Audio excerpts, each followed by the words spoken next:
Too few people are participating in our democracy. The electorate that is electing our president and our senators and our Congress members doesn't actually reflect America. One reason for this, registering to vote is kind of complicated in some states. 3 hours in line to get this same-day voter registration. If the unregistered eligible voter population of California was its own state, it would be the 25th largest state in the country. Compare that to Oregon, that has implemented a technology called Secure Automatic Voter Registration. Nearly all eligible Oregonians are registered to vote. What we are doing is looking for small-seeming policies that make transformative change to who that electorate is. We work with people on both sides of the aisle who are concerned about both voter access and the integrity of the election process. This is a tide that raises both of those boats.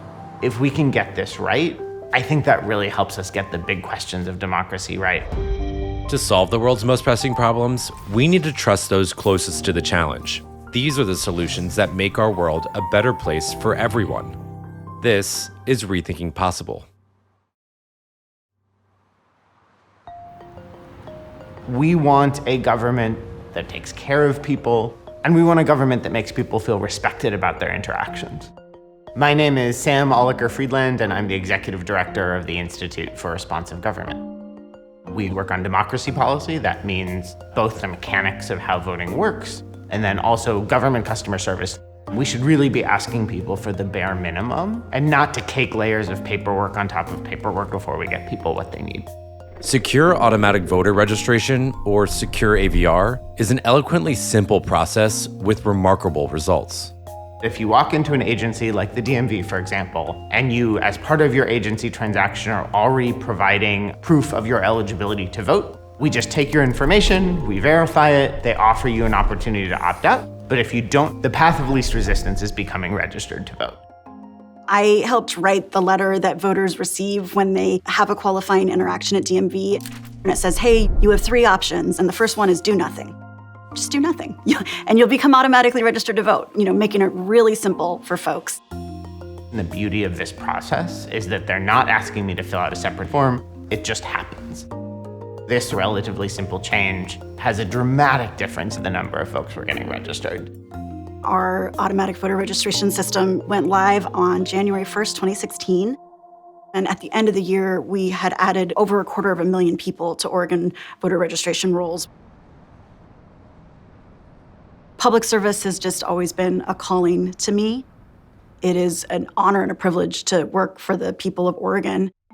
Hey, Martha. Hey, Molly. How's it going? It's going. I think it's really important that everyone has the opportunity to participate in their government. No one is required to vote, but to me, it is really unfortunate if someone is prevented from getting a ballot for any reason whatsoever. It's not just Oregon. States like Michigan and Colorado are working to update their systems. Automatic voter registration in Michigan will soon expand to allow automatic pre-registration of 16-year-olds and 17-year-olds when they receive their driver's license. We know that we still have disparities in voter registration, that people who are lower incomes still lag behind their higher income peers in how likely they are to be registered to vote. The same thing with voters of color when compared to white voters. Our system just is fundamentally better when everyone participates, and that is what Secure Automatic Voter Registration is doing.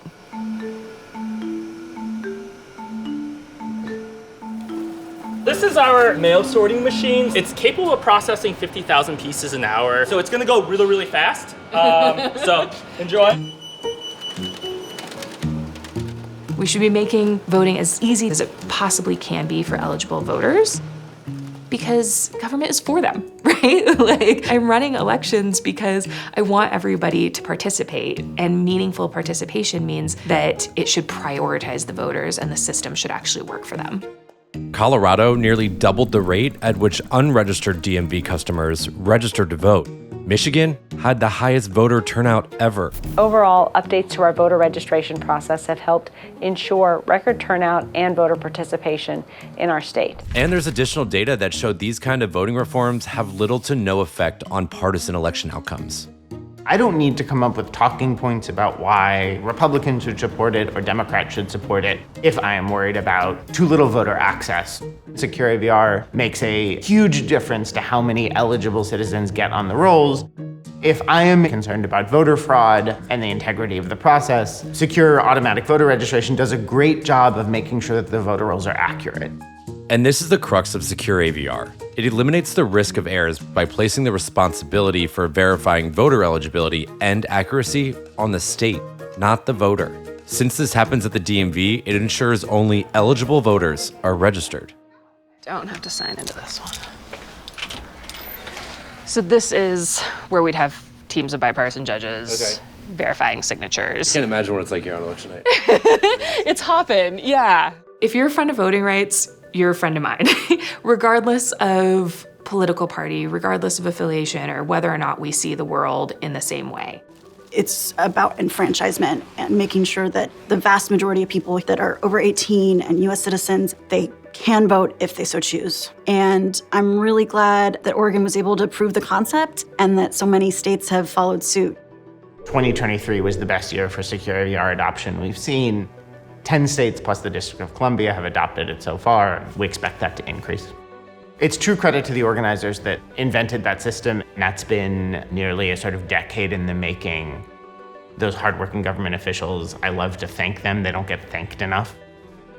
Secure AVR, it's such a perfect example of small seeming policies that help people come together across the aisle and collectively build more trust in a process that we need to collectively build more trust in.